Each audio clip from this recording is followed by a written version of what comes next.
पाप से तारती तेरे भागवत भगवान की है आरती पापियों को पाप से बचाती। ये अमर ग्रंथ ये मुक्ति पंथ ये पंचमुखी निराला नभ ज्योत जगाने वाला।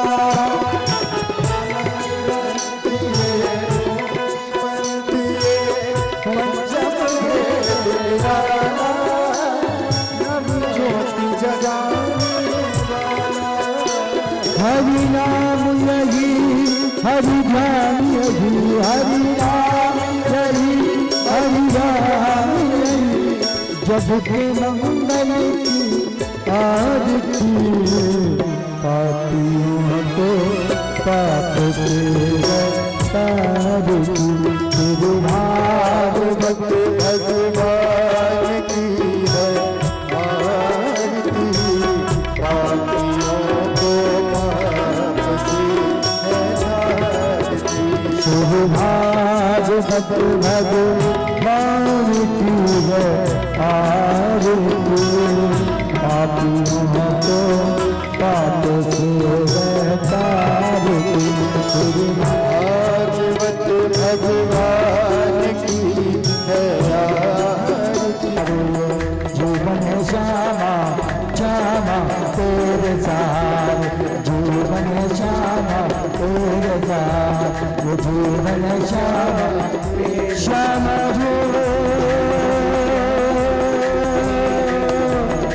राधे श्री राधे जय श्री राधे जय श्री राधे। केवल अपने जीवन को परमात्मा के सहारे समर्पित करना है। अब यहाँ बात चली कैसे सहारे समर्पित करूं, तो यही बात भागवत की महात्म्य। देखो आप कथा कई बार पंडित जी आपको तखत बैठकर सुना दिए होंगे, लेकिन कथा की प्रक्रिया, कथा श्रवण करो, लेकिन उस कथा को केवल कहानी खीसा हंसा दूं रुला दूं इस माध्यम से ही नहीं। जीवन में नाचना है तो जब कीर्तन चले नाचो, ताली बजाना है कीर्तन चले को ताली बजाओ,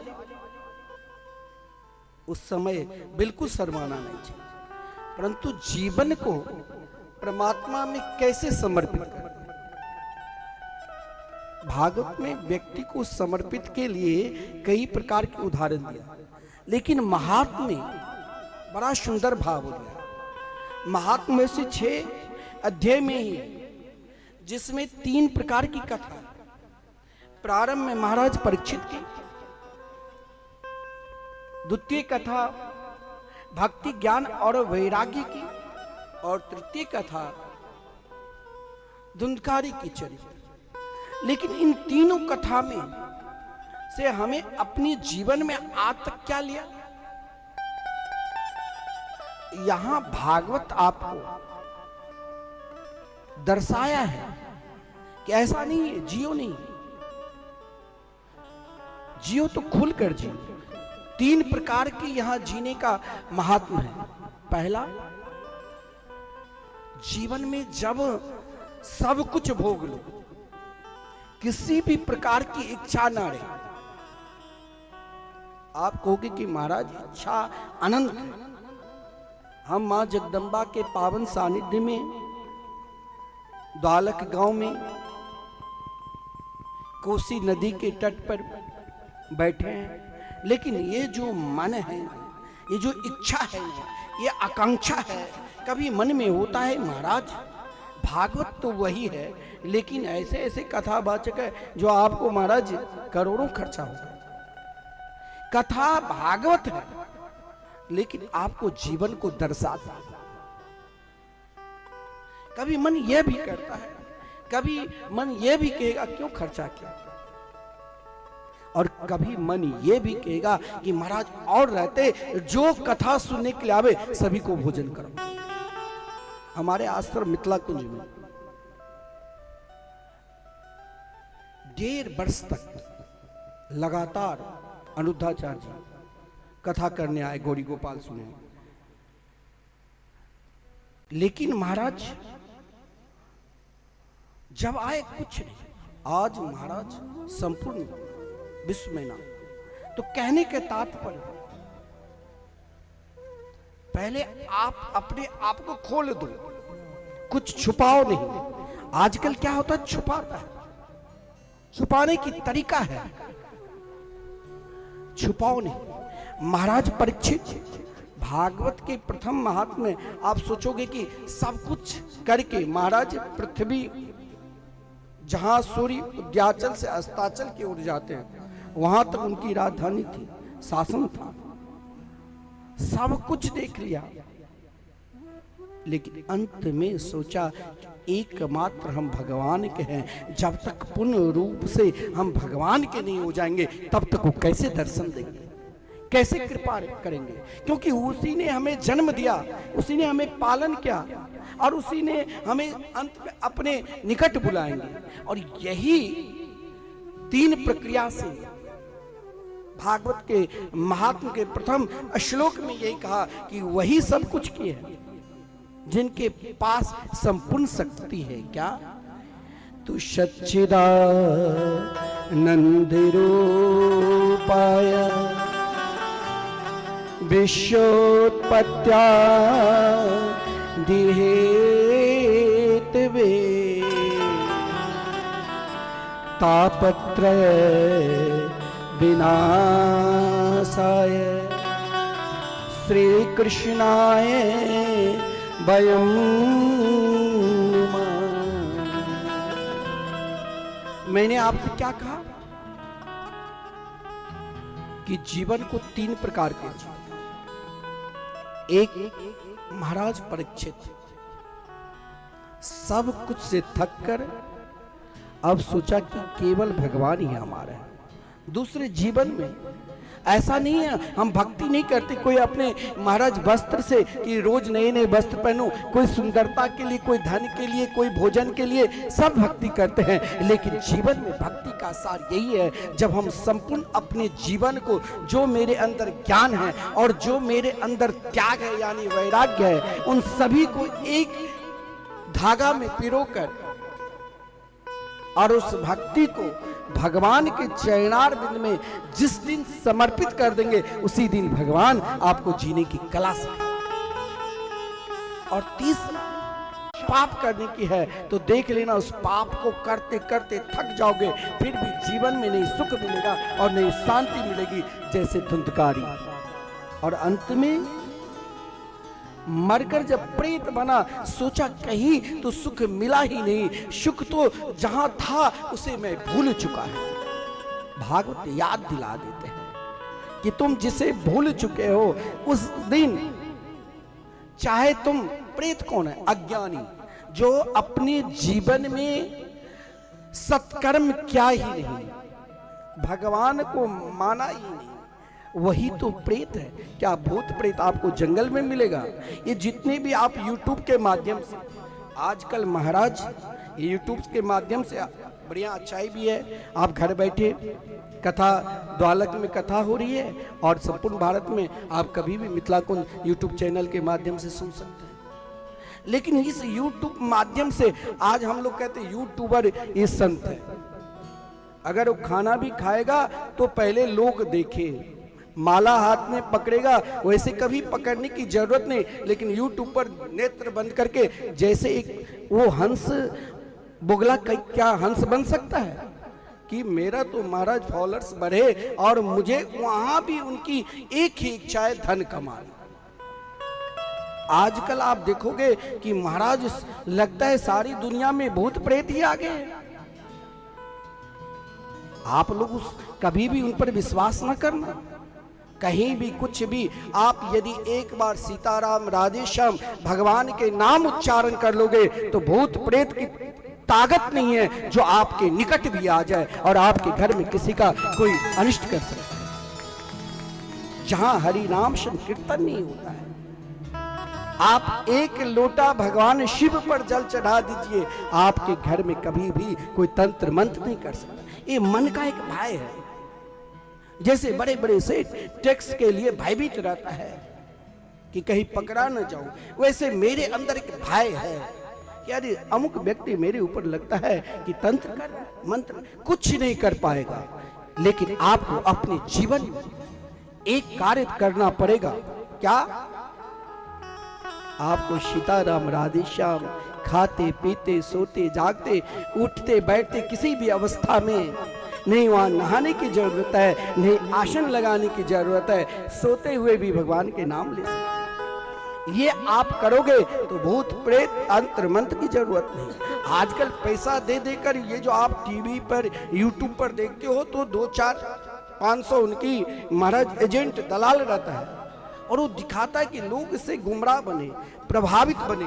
उन यूट्यूबर संतों से भी दूर रहो। संत तो ऐसा छुपे हैं जो दीमक की तरह आप पहचानोगे नहीं। एक से एक मिथिला में, काशी में, वृंदावन में, अयोध्या में तो ऐसे ऐसे महापुरुष है जो आपके निकट से निकल जाएंगे। हो सकता है उनकी शरीर की हवा से आपका कल्याण हो जाए, लेकिन आप पहचानोगे नहीं। उनकी पहचान के लिए भी आप जब नाम जाप करोगे तब ही पहचान। अज्ञानी कौन है? धुंधकारी प्रेत बना। जब तक अज्ञान था तब तक प्रेत था, और जिस दिन अज्ञान दूर हो गया तो एक बांस की सप्त ग्रंथि में छुपे होकर कथा श्रवण कर लिया तो उनका उद्धार हो गया। नहीं, उस दिन उसका अज्ञान दूर हुआ, तब कहा धन्या भागवती वार्ता प्रेत पीड़ा विनाशी। जीवन में अज्ञान ही तो भूत प्रेत है। ताकत नहीं है किसी भूत प्रेत, किसी तांत्रिक को जो आपके ऊपर कुछ कर सकता है। जैसे शरीर में व्याधि है, उसी प्रकार शरीर में अनेक प्रकार की रोग है, वो भी एक मन रोग है कि मेरे ऊपर अमुक व्यक्ति कुछ कर दे। इसीलिए भागवत के महात्म्य आपने संपूर्ण कथा प्राप्त कर लिया। महात्मा व्यास जी ने कहा कि तुम उन शक्ति के चरणार बिंद के आश्रित हो चुके हो, शरण में चले जा चुके हो, जहां सब कुछ है। बोले क्या है? उनके अंदर कौन सी शक्ति है? बोले वो तो सच्चिदानंद घन स्वरूप है, जहां सत्य भी विद्यमान है, जहां सत्य भी है। आज पहचानो, चाहे इस शरीर को त्याग करने के बाद पहचानो। आज तक अपने नहीं पहचाने तो जो कंधे पर लेकर जाएंगे वो भी पहचान कराएंगे। भैया मैंने तुमको आज तक नहीं पहचान कराया, लेकिन मैं आज पहचान गया कि राम नाम सत्य है, बाकी सब असत्य है। क्योंकि एकमात्र भगवान ही सत्य थे, सत्य हैं और सत्य ही रहेंगे, बाकी कुछ नहीं। और जब आपने भगवान के नाम के आश्रित हो गए तो फिर क्या होगा? बहुत लोग कहते हैं महाराज क्या करूं, बहुत धन कमाया लेकिन शांति नहीं। बहुत लोग कहते हैं महाराज लड़के बच्चे परिवार सब आनंद में, सब अपने अपने पद पर प्रतिष्ठा प्राप्त कर चुके, फिर भी मेरे अंदर स्वयं को आनंद नहीं। बोले तुम आनंद को ढूंढे कहां? प्रसन्नता कैसे होगी? ऐसे ऐसे व्यक्ति है जो धन की कमी नहीं है, बेचैन है, नींद की गोली खाकर सोते हैं, अनेक प्रकार की नशा करने लग जाते हैं कि तरीक महाराज चैन मिले, वहां और बेचैन हो जाओगे। चैन तो एकमात्र भगवान की मंगलमयी कथा कीर्तन और उनके नाम में है। तो यहाँ चित्त की प्रसन्नता कर निरंतर रखना चाहते हो तो कुछ ना करो, इस कलिकाल में एकमात्र नाम ही है। कलयुग में एकमात्र भगवान के नाम है। कलयुग केवल नाम आधार, बाकी कुछ आधार शक्ति को त्याग दो। आधार शक्ति रखो, ये सब आपके सहयोगी है, लेकिन इस कलिकाल में एकमात्र चित्त को निरंतर, यानी अपने आप को किसी भी अवस्था में रहो, चाहे सुख में रहो चाहे दुख में रहो, लेकिन अगर मुस्कान चाहते हो तो इस कलयुग में एकमात्र आश्रय है हरिनाम संकीर्तन, भगवान के मंगलमय नाम। और इससे क्या होगा, चाहे आप एक छोटी सी झोपड़ी में भी रहोगे तो वहां चैन से आनंद में रहोगे, और कोई बहुत बड़े महल में है, यदि भगवान के नाम के आश्रित नहीं है तो दुखी है। अब आप कहोगे महाराज आपका क्या काम है, आप वृंदावन से आए कथा करके जाओ, हमें तो बहुत काम है। बोले काम करो, काम छोड़ो नहीं। काम छोड़ना, घर द्वार त्यागना कहीं नहीं किसी शास्त्र में, केवल आप अपने आप को भगवान को हो जाओ। देखिए एक ही श्लोक में संपूर्ण जीवन को दर्शा दिया गया है। बोले विश्वोत्पत्त्यादि हेतु भी। आप कहोगे क्या भगवान मेरे घर के काम कर देगा? जरूर करेगा, आपका विश्वास में। जब आप विश्वास पूर्वक समर्पित है तो कबीरदास जी कहते हैं चीटी के पग नूपुर भाजत, वो भी साहब सुनते हैं। जब आपका विश्वास है उनके मंगलमय नाम के प्रति, उनके रूप के प्रति, उनकी कथा के प्रति, तो विश्वोत्पत्त्यादि हेतु में जो विश्व के विस्तार भी करते हैं, सृष्टि को पालन भी करते हैं और अंत में अपने में समा लेते हैं। तो बोले महाराज एक चीज से डर लगता है, व्यक्ति तीन चीज से बहुत डरता है और उससे भी प्रबल है क्या? का किस चीज से डर है? बोले डर है कोई शरीर के व्याधि से, कोई महाराज अपने मन से, और कोई धन से। लेकिन इन व्याधि से भी सबसे अधिक डर क्या है? पाप से, कि हम तो बहुत पाप किए हैं, हम कैसे भगवान के हो सकते हैं? बोले ऐसा सोचो भी नहीं। अगर भगवान के होना है तो अपना पाप भी और अपना ताप भी, किसी कारण दुखी हो और पाप किए हैं तो पाप को लेकर भी उनकी शरण में चले जाओ, क्योंकि तापत्रय विनाशाय और पापत्रय विनाशाय भी कहते तो चलता। अपने पाप को भी और अपने ताप को भी, दोनों को लेकर केवल ये कहो हे प्रभु हम तो आपके हैं और आप हमारे हैं, बस इनको लेकर पहुंचो। और जब पहुंचोगे तो वहां आनंद ही युगल स्वरूप श्री कृष्ण आए हुए, वहां केवल महाराज आपको दुनिया दिखाई ही नहीं देगी। प्रहलाद जी असुर लोक में थे, सब असुर कुल में जन्म लिए थे, आसुरी वृत्ति का भोजन, आसुरी वृत्ति का खान पान, लेकिन उनको हर जगह पिता ने ऐसा कोई प्रयास नहीं किया मारने की। लेकिन प्रहलाद कभी डरे, क्योंकि उनका भाव कि जहां हम ये जानते हैं कि भगवान अगर इस जड़ में है, जब हम जानते हैं एक बांस को भगवान के रूप में मानकर हम उसमें पानी डालते हैं, तब हम व्यक्ति विशेष में कोई सामने वाले हैं तो उनको क्यों नहीं भगवान के रूप मानकर उनको आदर करने लग जाते हैं। और अगर यही आदरता भाव अगर समाज में आ जाए, घर परिवार में आ जाए, तो आज समाज सबसे अधिक रोग से भयभीत है। तो क्या है? जो हमारे सनातन धर्म में जिसकी परंपरा नहीं थी, आज तलाक होने लगे, पति पत्नी में विवाद हुआ, चलो कोर्ट, अलग होने लगे, एक दूसरे में प्रेम नहीं रहा, एक दूसरे में संबंध नहीं रहा, केवल उतना ही देर टिका हुआ है जहां महाराज स्वार्थ छुपा है। स्वार्थ के सिवा और कुछ है ही नहीं।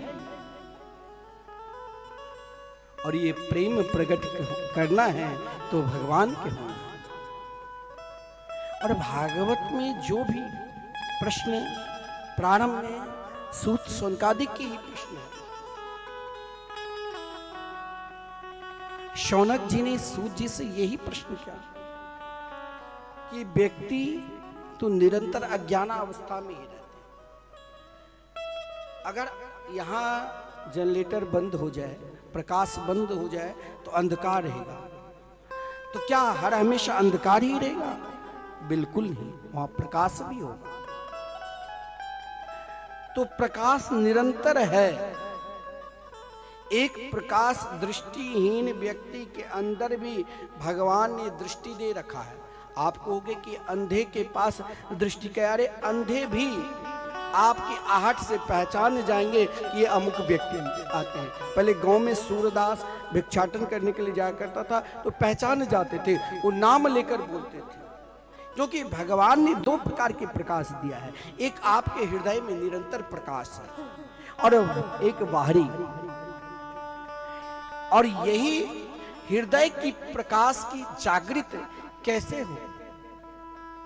समाज में महाराज आज और पहले की परंपरा, बहुत लोग कहते हैं पहले तो इतना, अभी जैसे कथा के आयोजन हुआ तो कथा के आयोजन में आपको महाराज बुलाने की जरूरत नहीं होता, पंडाल की व्यवस्था करने की जरूरत, गांव के 10, 20, 25, 50 लोग आपके निकट रहते, इतना प्रेम था, इतना व्यवहार था।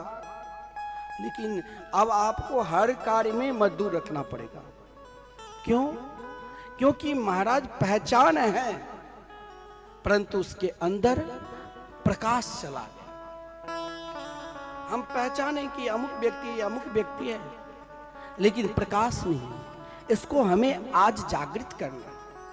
कैसे जागृत करना है? और इसी जागृत को लेकर शौनक जी ने आदरणीय सूत जी से, देखा जाए तो सूत जी की अवस्था शौनक जी से कम है।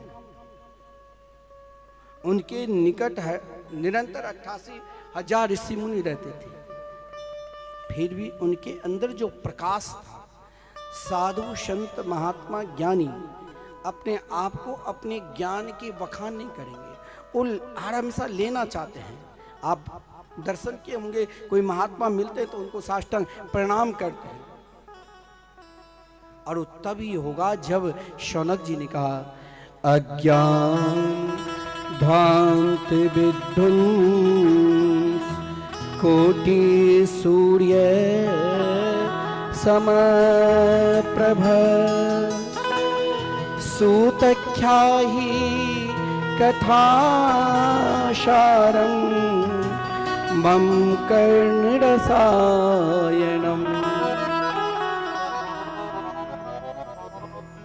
आप बहुत प्रयास करोगे कि हमसे गलती ना हो, फिर भी हो जाते हैं। हमारे अंदर अज्ञान है, लेकिन भगवान इस घर में, परिवार में, सगे संबंधी संसार में रहकर अज्ञान रहते हुए भी हृदय में ऐसे प्रकाश डालो कि हम ये पहचान जाए कि भगवान हमारे साथ निरंतर है। और मैं इस संसार में रहकर, इस कलिकाल में रहकर भगवान को प्राप्त करना चाहता हूं। मेरे जीवन में कोई ऐसी कथा सुना जिसे भगवान जल्दी मिल जाए। कृष्ण प्राप्ति करम शाश्वत साधनम तद्वदाधुना। परमात्मा की प्राप्ति की कोई साधन बता दो।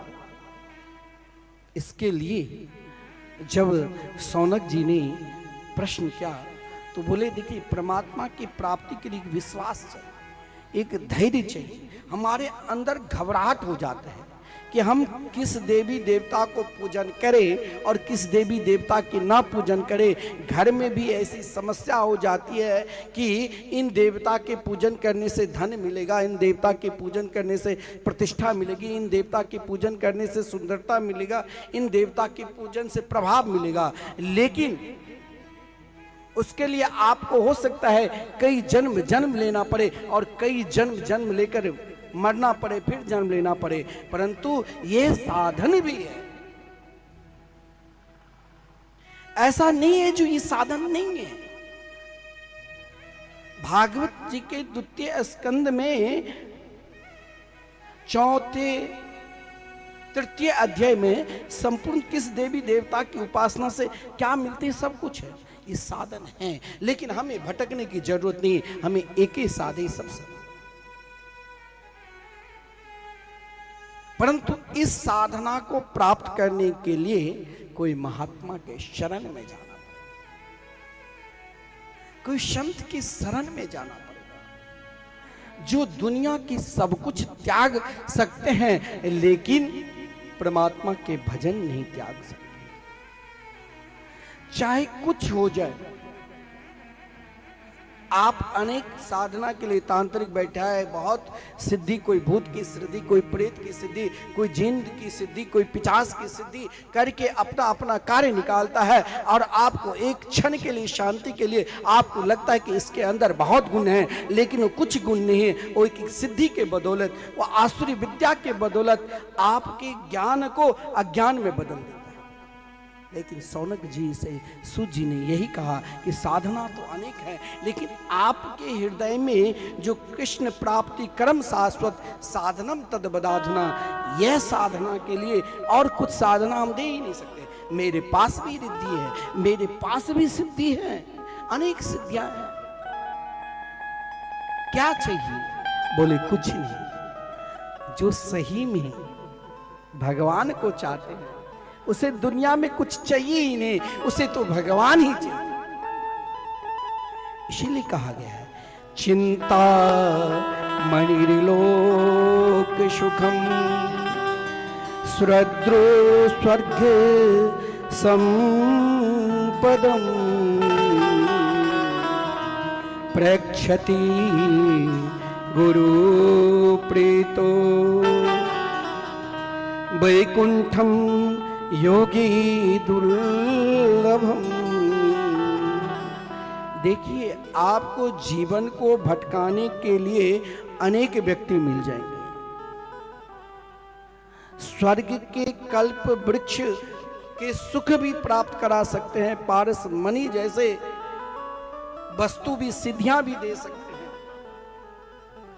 परंतु महात्मा जो सही में नाम जापक होगा, ऐसे महात्मा के दर्शन दुर्लभ ही नहीं, अति दुर्लभ है, आपको भगवान से मिला देंगे। और भगवान के मिलाने के लिए आपको जीवन को भटकाएंगे नहीं, केवल आपको यही कहेंगे, क्या? हरि का भजन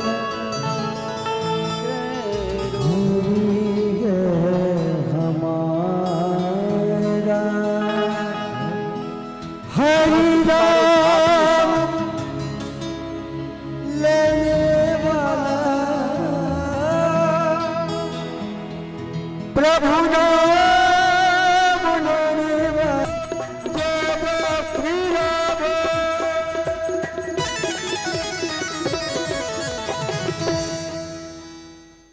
केवल भगवान की होना है। देखिए, एक बात आपसे बताऊं, कथा में नींद क्यों आ जाती है? हमारे पूज्य गुरुदेव कहा करते हैं कि देखिए, नींद के लिए आप रात में बिस्तर पर जाओ, बहुत सुंदर बिस्तर है, फिर भी आज के समय में नींद के लिए कम ही लोग भगवान के आसन लगाकर पुकारेंगे। क्या ले लेंगे? मोबाइल। और वो मोबाइल, फेसबुक, यूट्यूब अनेक है, उसमें तब तक चलाते रहेंगे, चाहे 2 बज जाए, 12 बज जाए, नींद प्रयास भी करेंगे तब भी नहीं आएंगे, चाहे हाथ में दर्द होने लग जाए, मोबाइल स्विच ऑफ हो जाए, फिर भी प्रयास करेंगे कि मोबाइल चार्ज करके जब तक नींद ना आ जाए तब तक चलाते रहेंगे, चाहे 12 बज जाए, 2 बज जाए। और कथा में अनायास नींद आ जाती है। क्यों आती है? कथा में नींद आप नहीं चाहोगे तब भी आ जाती है। यहाँ ना मोबाइल चलाने की जरूरत, ना बात करने की जरूरत, अनायास ही नींद आ जाती है। कारण यह है नींद आने की। हमारे गुरुदेव कहा करते हैं कि जब प्रभु श्री राम ने कुंभकर्ण को उद्धार किया तो कुंभकर्ण 6 महीने तक सोते थे। तो उसकी पत्नी रोती हुई प्रभु के चरणार बिंद में प्रार्थना करने लगी, निद्रा देवी कि अब मैं कहाँ रहूं। तो भगवान ने सोचा कि निद्रा आप वहां निवास करना जब हम जहां पर हमारी कथा कीर्तन हो, और जिसे हृदय में अभी तक उस कथा के प्रति लगाव ना हो उनकी आंख पे बैठ जाना, तुरंत बिना प्रयास किए। जिस प्रयास के लिए रात में मोबाइल चलाते चलाते आप थक जाते हो तब भी नींद नहीं आती है, और कथा में जाओ तो अनायास ही नींद आ जाती है। इसीलिए कीर्तन में ताली बजाना चाहिए। क्यों? हमारे महाराज बाबा आपको क्यों कहते ताली बजाने का? ताकि आप ताली बजाओगे तो आधे घंटे तक चैन से कथा सुन लोगे। क्यों? क्योंकि ताली बजाने के लिए भी लाभ है। क्या? आप ताली बजाते हो ना, तो आप आज तक जो पाप किए हैं ना, वो पाप रूपी पक्षी सब भागते हैं उड़कर। कहां? तो जहां ताली नहीं बजाए उनके माथे पर बैठ जाते हैं। महात्मा लोग कहते हैं कि इसके बहुत महाराज फल है। किसी के रेखा गलत है तो आपको पंडित जी लग जाने की जरूरत नहीं। भगवान की कथा कीर्तन में ताली बजा बजा कर कीर्तन करो। भाई मीरा ने नाच कर कीर्तन करके भगवान को क्यों प्राप्त किया? क्योंकि जब तक आपको दुनिया दिखाई देगी तब तक लज्जा और शर्म आए। आप क्या करते हैं तब लज्जा करना चाहिए, लेकिन भगवान के कीर्तन में कोई लज्जा शर्म नहीं। अब यहां पर हमें क्या करना चाहिए? इच्छा है कि भगवान में ही पूर्ण रूप से विश्वास करूं, लेकिन एक विश्वास नहीं होता है। एक तरफ इच्छा है, एक तरफ विश्वास नहीं होता है। तो भगवान पर विश्वास हम कैसे करें? तो भगवान पर विश्वास कैसे करें, इसके लिए एक उदाहरण है। जैसे आपके गोद में एक अबोध बच्चा है, और उस अबोध बच्चा यदि रो रहे हैं तो आपने उसे हाथ में लड्डू दे दो तो हंसने लग जाएगी। चाहे आप एक चाटा लगा दो तो रोने लग जाएगा, हाथ में लड्डू दे दो तो हंसने लग जाएगा। तो भगवान पर विश्वास, अपना वहां सब कुछ त्याग दो। जब तक लेस मात्र भी, चाहे अपने देहाभिमान भी रहेंगे तो भगवान नहीं मिलेंगे।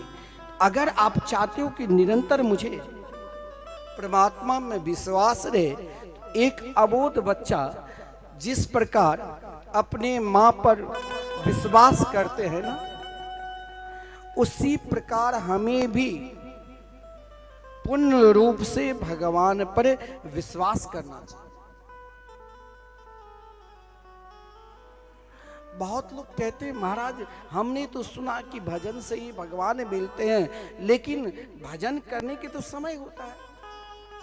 समय भी भगवान निर्धारित कर दिया है, किस समय खेलना कूदना चाहिए, किस समय पढ़ना चाहिए, किस समय सोना चाहिए, किस समय धन की उपार्जन करना चाहिए, और किस समय भजन करना चाहिए। बहुत लोग कहते हैं ये भजन करने की, पूजा पाठ करने की तो चौथापन भगवान ने बता दिया। नहीं, भजन कब और कैसी करनी चाहिए, भजन के लिए कोई समय या उम्र निर्धारित नहीं है। जिस उम्र में, चाहे आप बालापन में हैं, चाहे आप युवावस्था में हैं, चाहे आप वृद्धावस्था में हैं, जिस उम्र में आपको ये भाव आ जाए कि इस संसार में भगवान के सिवा अब मेरा कोई नहीं है, उसी दिन से, उसी पल से आपको भजन करना प्रारंभ कर देना चाहिए। वो चाहे जिस अवस्था में हो, उसी दिन से आपको भगवान के स्मरण करना प्रारंभ कर देना चाहिए। क्योंकि ये जो एक जीवन है ना, हम सब काल रूपी अजगर, जैसे अजगर बैठा रहता मुख ग्रास खोलकर, कोई भी कीड़ा मकोड़ा पक्षी पर उसे निगल लेता है, उसी प्रकार ये काल अपना मुख खोल रखा है। और हम सब जो भी ब्रह्मा की सृष्टि में जन्म लिए हैं, काल के ग्रास बने हुए हैं। किसी को सड़क दुर्घटना में, तो किसी को महाराज अब कोरोना काल में ना जाने कोई, किसी के पुत्र, किसी के पति, किसी के माँ, किसी के पत्नी अनायास ही चली। तो कहने के लिए इसमें हमें क्या करना चाहिए? हम सब काल रूपी अजगर के ग्रास बने हैं, लेकिन इसके लिए इस कलयुग में बहुत लोग कहते हैं जब तक गुरु नहीं बनाओगे तब भगवान नहीं मिलेंगे। लेकिन भागवत यहाँ कहते हैं केवल आपको ये पहचानना है, इस कलयुग में अगर आपको सदगुरु पर विश्वास नहीं हो रहे हैं और अभी तक आप गुरु नहीं बनाए, तो जगदम्बा को गुरु बना लो। वैष्णवी है, भगवती है, हनुमान जी को गुरु बना लो। और ना तो भागवत के एक श्लोक को अपने जीवन में सदगुरु बनाकर, और उन गुरु के आचार आदरणीय श्रीमान सुखदेव जी को बना लो, और बनाकर महाराज जिस गीत को, जिस भागवत को आदरणीय श्रीमान सुखदेव जी ने श्रीमद् भागवतम शास्त्रम कलो किरेन भाषितम, जो भागवत शास्त्र हम सभी को दिया है, एक श्लोक को निरंतर रटो जिसमें आपका मन ठहर जाए, अटक जाए। गुरु मंत्र मानकर चिंतन करते रहो, उसी दिन एक मंत्र के बदौलत आप भगवान को प्राप्त कर सकते। भागवत में वो शक्ति है, और यही शक्ति लेकर मैंने कहा जीवन को 3 स्थान में जीना चाहिए। तो पहला, महाराज परीक्षित भारत के सम्राट थे, कौशिकी नदी पर महाराज भजन करते हुए ऋषि का अपमान किया, गले में सर्प डाला, उनके पुत्र ने श्राप दिया कि आज के 7वें दिन आपकी मृत्यु है। लेकिन कहां गए? भगवान के शरण। और आदरणीय श्रीमान सुखदेव जी ने महाराज परीक्षित को जिस समय भागवत शास्त्र का ज्ञान करा रहे थे, तो उस समय देवता भी आए। देवता को भी आप कम मत समझना। संपूर्ण देवता के, हर देवता इस अंग के को जितने भी अंग हैं, उस अंग के एक एक अंग की एक एक देवता साक्षी है। जैसे हाथ के साक्षी इंद्र है, आंख की साक्षी अश्विनी कुमार है, तो सबके कहीं ना कहीं किसी न किसी देवता साक्षी है। देवता के पास भी अमृत है, और यही अमृत लेकर आदरणीय श्रीमान सुखदेव जी के चरणों में समर्पित किया, और कहा महाराज ये अमृत आप अपने शिष्य को दे दो, और ये भागवत रूपी अमृत हमें दे दो। ज्ञान देना, जीवन में कोई अपने जीवन का जो सर्वश्रेष्ठ फल रहता है, जिस फल को, जिस धन को, आज भी बड़े बड़े बुजुर्ग कुछ ऐसा धन है कि मर जाऊं लेकिन अभी भी लड़के बच्चे को नहीं दूं, छुपा कर रखते हैं। सोना चांदी कुछ बहुमूल्य कीमती, लेकिन देवता के पास वो कीमती वस्तु थी, वो कीमती धन रखा हुआ था, जिसके लिए देवासुर संग्राम हुआ। ना जाने लाखों करोड़ों देवता शहीद हो चुके थे।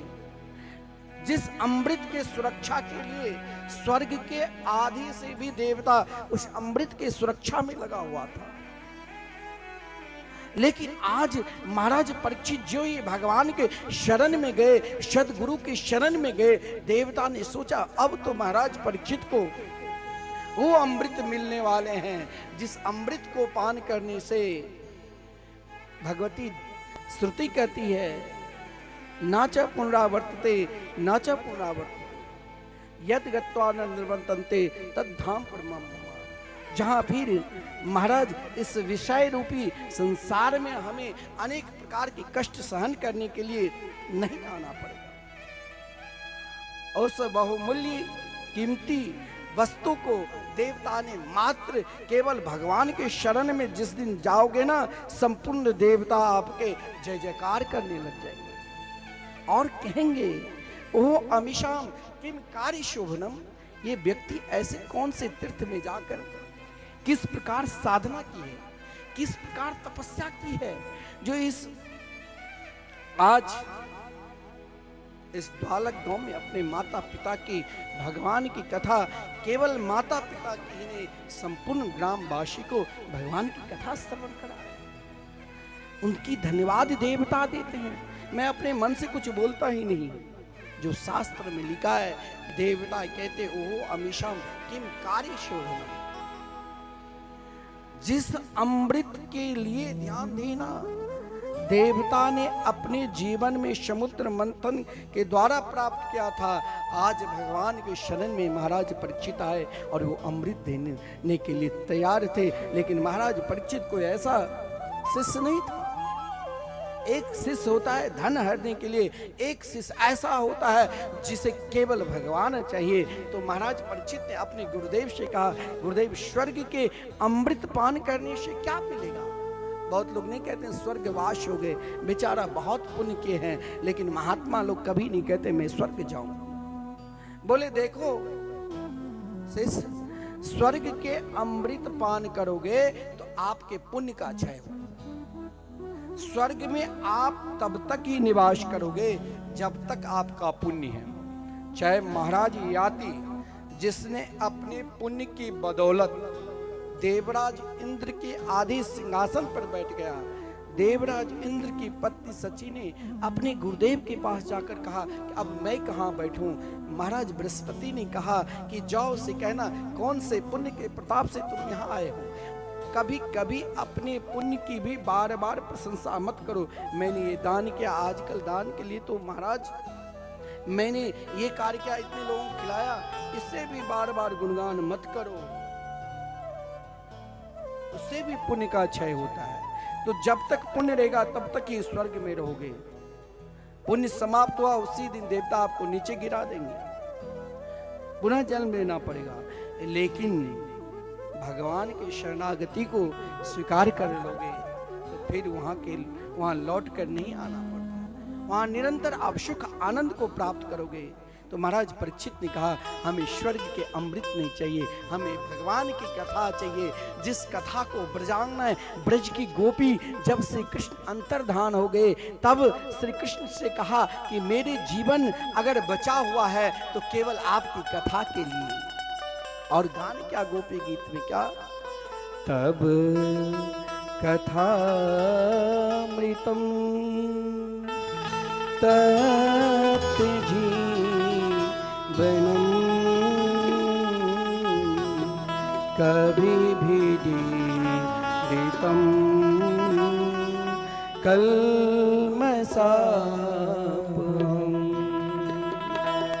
श्रवणमङ्गलम् श्रीमदागतम्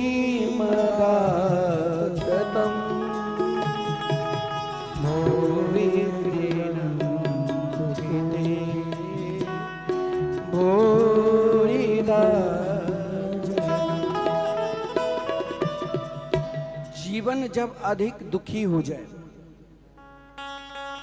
चाहे रिश्तेदार हो, चाहे आपके अंतरंग मित्र हो, सखा हो, सबके पास अपना विश्वास अपनी बात रख दी, फिर भी आपके जीवन में यदि दुख है, कष्ट है, तो फिर वहां अपने मन को भटकाओ नहीं, एकमात्र भगवान के शरण में चले जाओ। और भगवान की जिस लीला को आप, चाहे भगवान माटी खाया तो उस भगवान की उन लीला की याद करने लग जाओ। कन्हैया कितने नटखट थे कि माटी भी, माखन को छोड़कर माटी भी खा ली और अपनी मैया से कही मैया रे मैंने माटी नहीं खाई।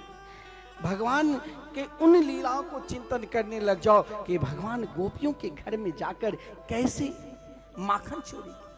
अरे भगवान की उन लीलाओं को चिंतन करने लग जाओ कि तनिक गो रस के लिए उन गोपियों के घर में ठुमका मार कर गोपियों ने नचाए। लेकिन बड़े बड़े योगी यति सन्यासी वेद मंत्रों की आहुति के द्वारा आह्वान करते तो नहीं आते, उनकी कथा की, उनके नाम के, उनकी लीला के स्मरण करने लग जाओ। सारी विपत्ति, संपूर्ण दुख नष्ट हो जाए। फिर क्या होगा? आपके निकट दुख रहते हुए भी उस दुख का अनुभव नहीं होगा, क्योंकि आपके निकट भगवान है, आपके निकट कृष्ण कन्हैया है। तो ये भाव निरंतर रखो, ये चिंतन निरंतर रखो। महाराज परीक्षित को श्राप लगा था कि मुझे 7वें दिन ही मरना तो है, लेकिन भूल गए। क्यों भूले? क्योंकि मेरे निकट तो अब भगवान की प्राप्ति कराने वाले सद गुरुदेव हैं। और महाराज भगवान की प्राप्ति हुई। ब्रह्मा जी ने, मानता हूं, अपने ब्रह्मलोक में भागवत की परीक्षा ली। संपूर्ण, आप संपूर्ण शास्त्र पुराण के ज्ञाता हैं, संपूर्ण धर्म के ज्ञाता हैं, लेकिन आप भगवान के नहीं हैं, तो आप कुछ नहीं हैं। और यही भाव लेकर एक बार देवर्षि नारद जी देखा कि इस संसार में तो सब अपने अपने कार्य में लगे हुए हैं, सुखी कौन है, मुस्कुराहट किसके अंदर है। तो देवर्षि नारद जी एक दिन महाराज प्राणी भगवान से जुड़े और मुस्कुराए। देखिए, संत यदि आपके द्वार पर आते हैं, संत यदि आपको प्रेरणा देते हैं, उनका कल्याण हो चुके, क्योंकि वो भगवान के हो चुका। वो संत वही है जो अपना प्रयास करते हैं कि कुछ देर चाहे मेरे को कष्ट भी मिले, मेरे को अशांति भी मिले, लेकिन इनके जीवन में मैं शांति प्रदान करूं, सुख प्रदान करूं। तो देवर्षि नारद जी जब विचरण कर रहे थे तो शनकादिक ने देखा, लेकिन कुछ उदास थे।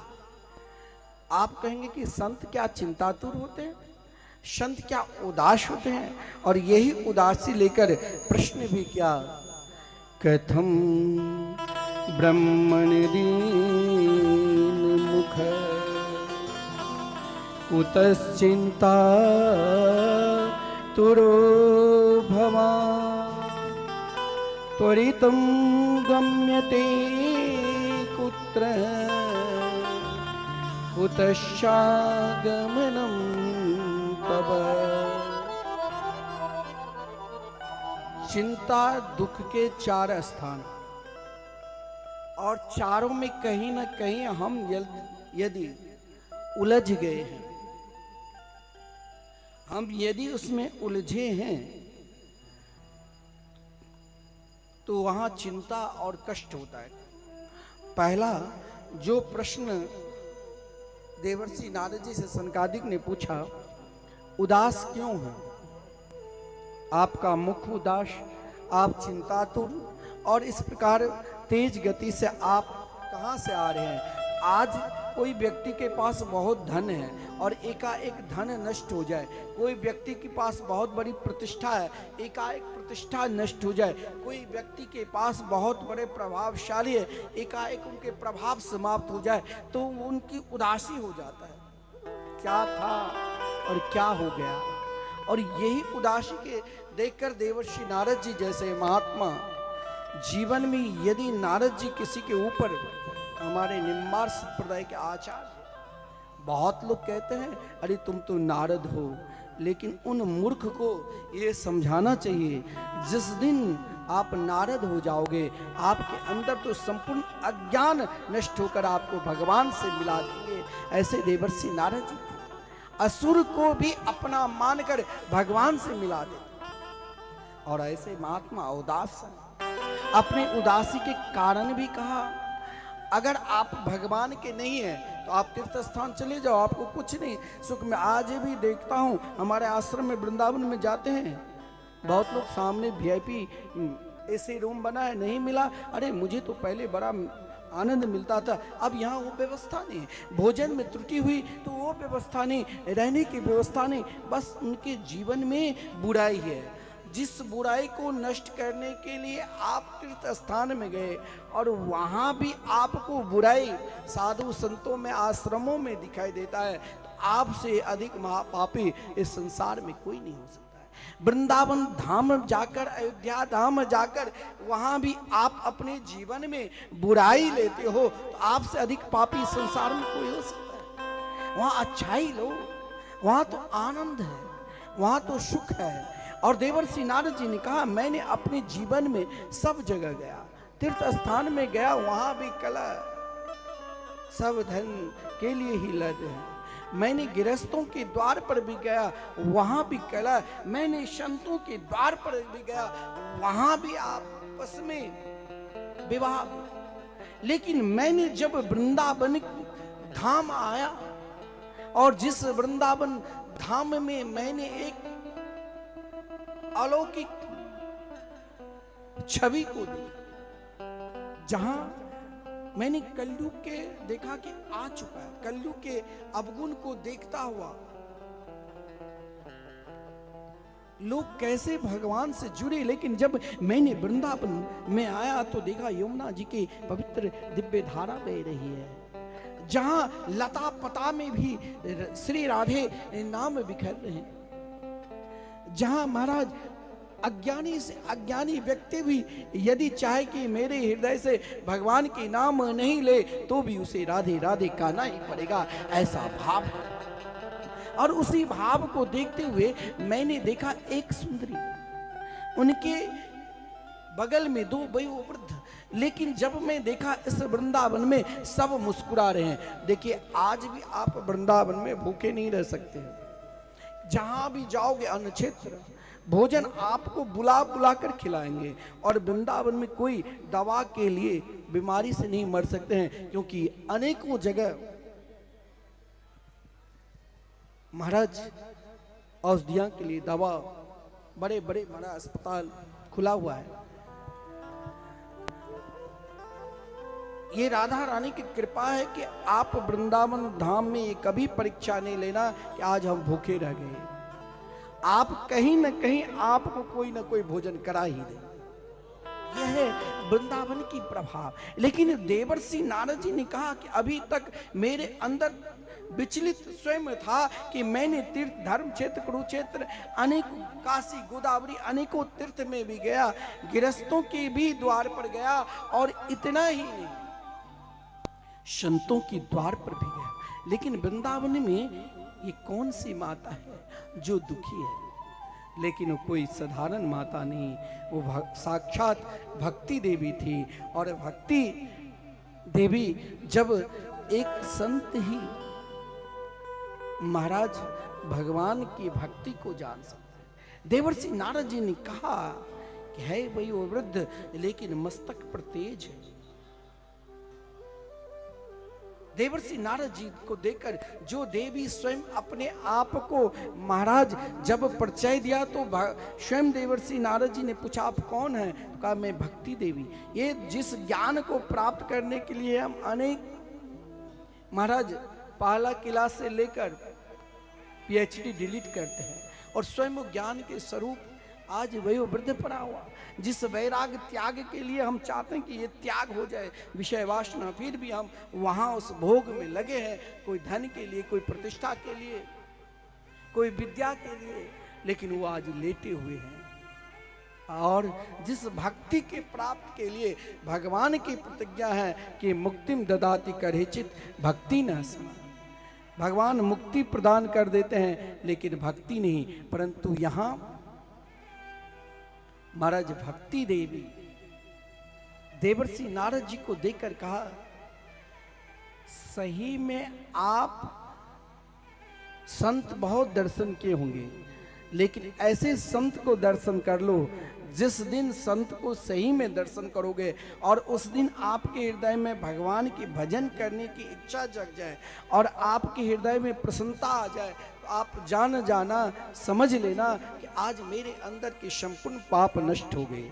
तो स्वयं भक्ति देवी कहती है कि आपके दर्शन मात्र से भोगो साधो क्षणम तिष्ठा मां चिंतामपि नाशय दर्शनम तब लोकस्य सर्वथा गहरम परम। जीवन का लगता है संपूर्ण अज्ञान पाप नष्ट हो चुके हैं, क्योंकि आप जैसे महापुरुष के दर्शन हुए। लेकिन करूं क्या? इच्छा है, अपने जीवन की प्रागट्य भी बता दिया, अपने पुत्र के भी विषय में बता दिया, परंतु भक्ति देवी संपूर्ण परिचय बताने के बाद भी कहा कि मैं जाऊं तो जाऊं कहां। आप ऐसा नहीं है, आप अपने घर को भी वृंदावन बना सकते हैं। घर में भी आप रहकर भगवान को प्राप्त कर सकते हैं। कैसे? क्योंकि वृंदावन हर जगह है।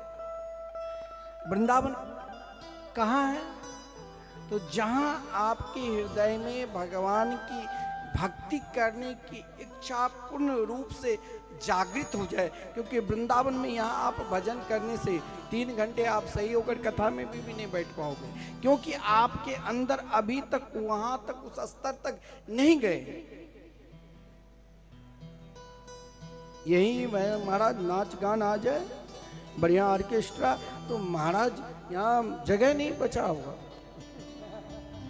क्योंकि इस यहां भी इस स्तर तक आने के लिए परमात्मा की कृपा चाहिए। जा पर कृपा करे ही नंदन, तासो आप कराए बंधन। रोड से निकल जाएंगे, जगदम्बा जी के मंदिर है, वो प्रणाम भी नहीं करेगा। उनका मतलब क्या है? लेकिन भक्ति देवी ने कही मुझे आनंद मिला। केवल मेरे को आनंद नहीं, वृंदावन में संपूर्ण ज्ञान है, वैराग्य है, लेकिन वृंदावन में सब मुस्कुराते हैं। बड़े बड़े ज्ञानी भी जब रास राजेश्वरी श्री बांके बिहारी के दर्शन करते हैं तो सारा ज्ञान उनकी छवि में समर्पित कर देते हैं। बड़े बड़े वैरागी भी अपने वैराग्य को भुलाकर जब बांके बिहारी जी के दर्शन करते हैं तो अपनी संपूर्ण वैराग्य उनकी छवि में समर्पित कर देते हैं कि मेरे तो एकमात्र परमात्मा ही है। और भक्ति देवी कहती है लगता है वृंदावन की प्रभाव है। जब देवर्षि ने नारद जी ने कलयुग के नाना प्रकार के अवगुण बताया, लेकिन एक गुण बताया कि यही प्रभाव है कि हरिनाम संकीर्तन इस कलयुग में सर्वश्रेष्ठ है। यत् फलम नास्ति तपसा न योगेन समाधिना तत्फलम लभते सम्यक कलो केशव कीर्तना। ये वृंदावन की प्रभाव है। धन्यम वृंदावनम तेना भक्ति नृत्यति यत्र च। जीवन में जिस दिन भगवान की कथा में, कीर्तन में, नाम जाप करने में आनंद मिलने लग जाए, सुख मिलने लग जाए, बेचैनी ना मिले, तो मान लेना कि आप वृंदावन में ही है।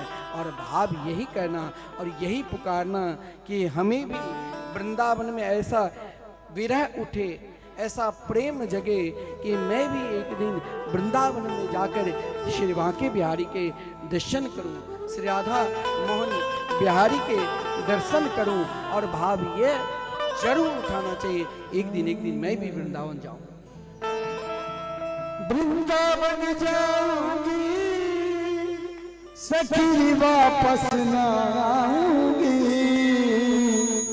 आप सभी भी चलेंगे ना? मन से सभी चलेंगे, तन को यहीं रखेंगे और यही भाव।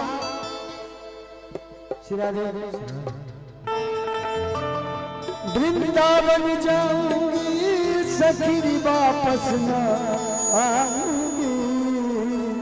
ओ मेरे उठे मेरे उठे मेरे उठे राधे राधे राधे राधे राधे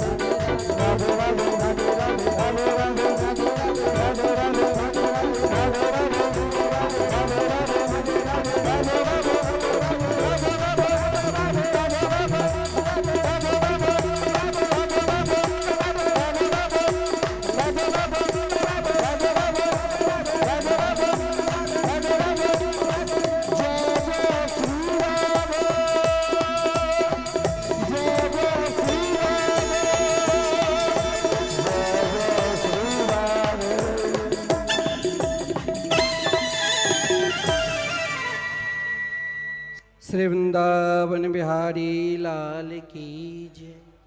केवल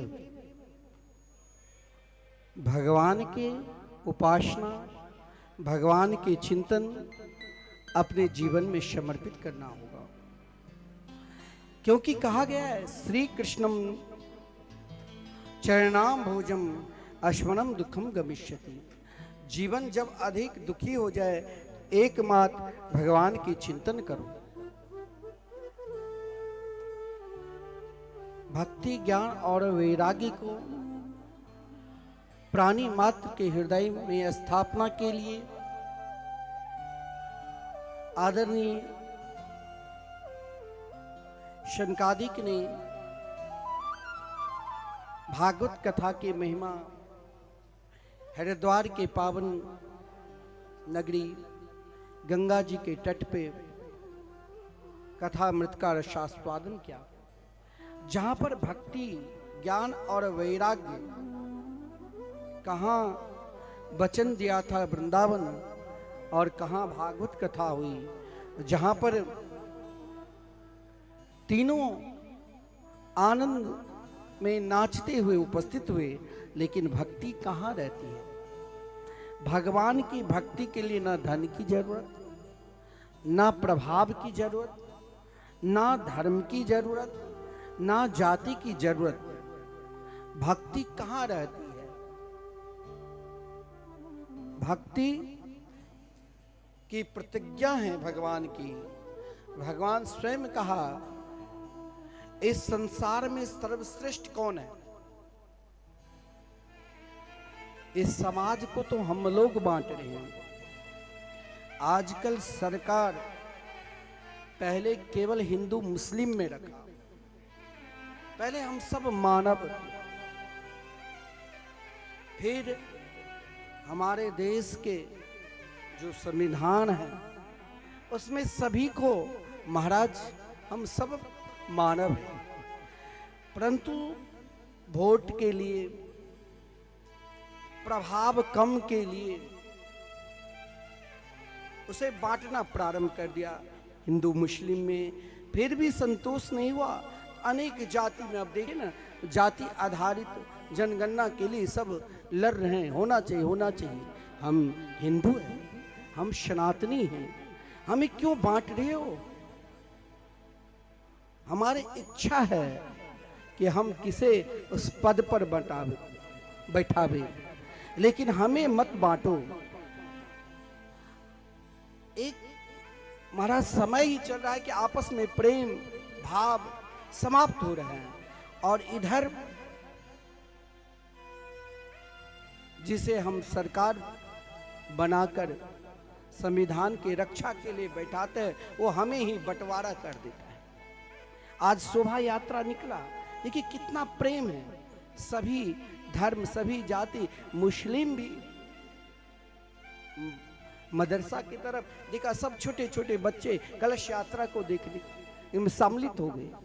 तो देखिए कहीं गांव में बहुत प्रेम है, उतना बटा हुआ नहीं है, लेकिन कुछ लोग ऐसे हैं कि जाति आधारित बांट रहे हैं, धर्म को बांट रहे हैं, आपस में महाराज छुआछूत को बांट रहे हैं। देखिए हम साधु संतों में जो तुम आज कह रहे हो कि महाराज तुम ये जाति हो, लेकिन संतों में महाराज एक ही साथ, चाहे कोई भी हो, कितने बड़े क्यों ना हो, एक साथ, जहाँ कोई महाराज उसे, हम लोगों में धर्म एक ही रहता है कि अच्युत गोत्र हो जाता है कि हम सब के सब क्यों वहां बांटते नहीं, क्योंकि हमें तो सभी को भगवान से जोड़ना है। और यहाँ भक्ति देवी के विषय में जब भक्ति देवी ने कही, हे प्रभु आपने मुझे कथा श्रवण कर संतुष्ट तो कर दिया, अब मैं रहूं कहा, तो कहा देखिए अगर भगवान वेद के ज्ञाता के पास ही रहते तो क्या केवट उनको चरण धो पाते? क्या सबरी एक भीलनी आदिवासी उनको महाराज अपने झूठन बैर खिला पाते? भगवान तो प्रेम की भूखे हैं, इसलिए भागवत में कहा गया है, सकल भुवन मध्य निर्धनास्ते धन्या निवसति हृदय सा श्री हरिर्भक्ति रेका हरिरपि निज लोकम सर्वथा तो विहाय प्रविशति हृदय तेषां भक्ति सूत्रोपनिषद। किसी ने कहा भगवान आप अपने संपूर्ण परिवार के साथ कहाँ निवास करते हैं? भगवान बोले जिसके हृदय में मेरे नाम निवास करते हैं। अगर आपके हृदय में भगवान के मंगल में नाम है तो आप ध्यान देना, आपको जरूरी नहीं है मंदिर में जाकर पूजा करने की, जरूरी भी नहीं है आपके संपूर्ण महाराज आप संपूर्ण कर्मकांड करने की। अगर आपके हृदय में यह भाव है कि हम भगवान के हैं और भगवान हमारे हैं, आप दुनिया को सब कुछ त्याग छोड़ सकते हैं, लेकिन भगवान को नहीं छोड़ सकते हैं। जो ये विचार आया भगवान आपके हो जाएंगे। सबरी को सभी ने अपमान किया, लेकिन बोले मैं तो राम के हूं। विदुर जी को महाराज धक्का देकर निकाल दिया, लेकिन विदुर जी की पत्नी ने कहा मैं तो भगवान की हूं। केले की वन में रहकर कृष्ण की याद करना पड़ा। जो महाराज आप कथा में श्रवण करोगे कि केले के छिलके में भी भगवान उनको दर्शन दे दिया। सबरी ने झूठे बैर को खिलाए तो भगवान अपनी प्रभुता को भूलकर, सबरी ने कुछ नहीं मांगा। महाराज भगवान ने शब्द सबरी को कहा माता मैं तुम्हें क्या दूं। सबरी ने कहा कि वो वस्तु दो जिस वस्तु में हम दोनों की प्रेम कभी धारा टूटे ही नहीं। भगवान ने कहा वो तो मेरा एक ही है, मेरी नवधा भक्ति। भगवान ने कहा कि आपका जीवन जिस ओर जाए, भगवान की कथा में श्रवण कीर्तन में जाए, स्मरण में जाए, पूजा में जाए, प्रार्थना में जाए, जिस भाव में जाए, लेकिन आपको रहना होगा कि मैं भगवान का हूं। और वही इस संसार में अगर महाराज भगवान धन के बल से मिलता तो बड़े बड़े धनवान तो हो सकता है कथा के आयोजन करोड़ों खर्चा कर देंगे, लेकिन भगवान मिल जाएंगे ये मैंने कैसे। लेकिन वही श्रेष्ठ है इस ब्रह्मांड में कौन, जिसके हृदय में भगवान है। उन गोपियों ने श्री कृष्ण से कहा जब श्री कृष्ण वृंदावन को छोड़कर जा रहे थे, बोले कन्हैया तुम जाओ, जहां तुम्हें सुख मिले वहां तुम रहना, तेरी याद में मैं अब रोकर समय निकाल दूंगी, लेकिन तुम्हारे सुख में मैं व्यवधान करने के लिए नहीं जाऊंगा।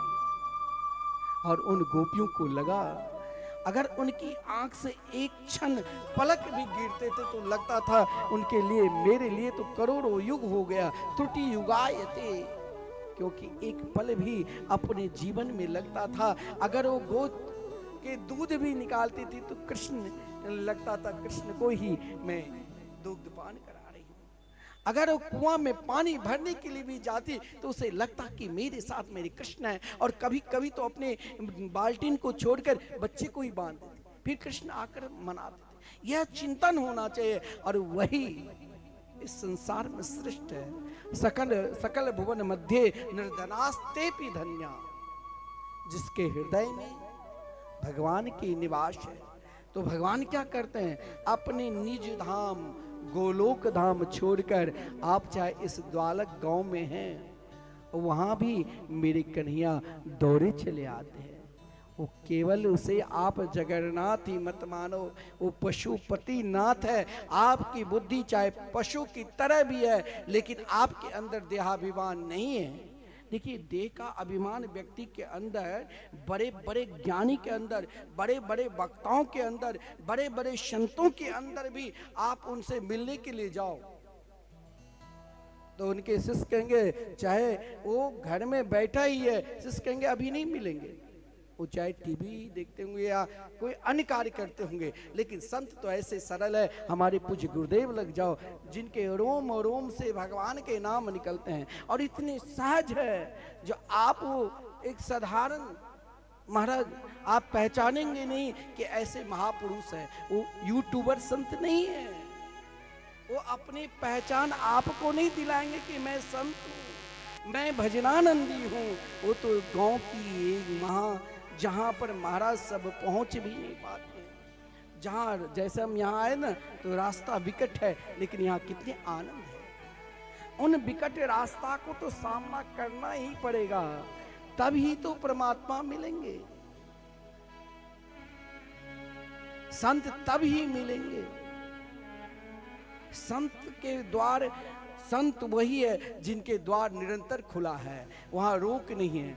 भगवान के द्वार तो बंद हो जाते हैं, पुजारी समय पर खोलते हैं, समय पर बंद करता है, लेकिन संत के द्वार तो निरंतर खुले हैं, ताकि आओ और मैं तुम्हें भगवान के चरणार बिंद में समर्पित कर दूं।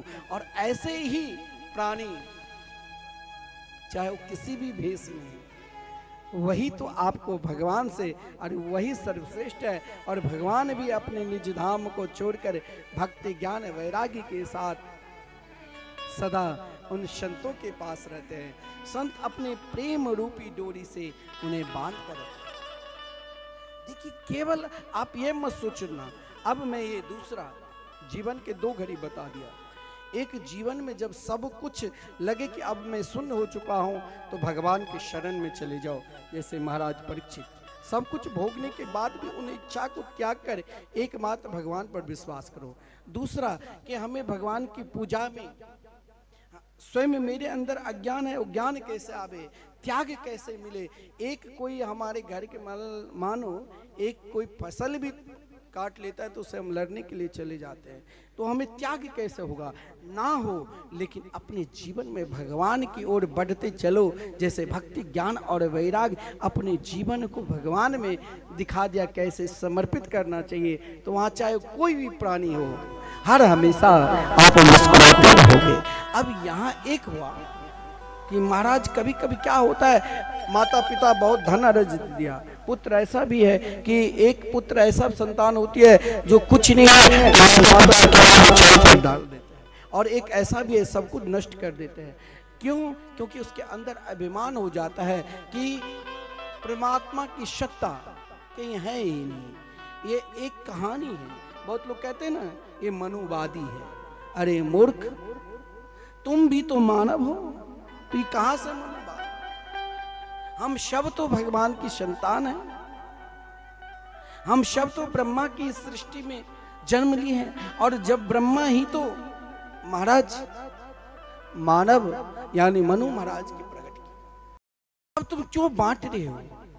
लेकिन तेरे अंदर अभिमान है, जैसे धुंधकारी के अंदर भी अभिमान था। एक यहाँ पर आप विलक्षण कथा, एक कहते हैं भगवान की सत्ता नहीं करना है, चाहे आप नाना प्रकार के अपने पाप को छोड़ दो। भागवत में तो यहाँ तक कहा गया है, ये मानवा पाप कृतस्तु सर्वदा सदा दुराचार रता विमार्गा क्रोधाग्निदग्धा कुटिलाश्च कामिना सप्ताह यज्ञे न कलो पुनन्ति ते। हर व्यक्ति के लिए, आप जैसे दिल्ली में रहते हैं, गांव आए, उद्देश्य क्या कि माता पिता को कथा श्रवण कराना है।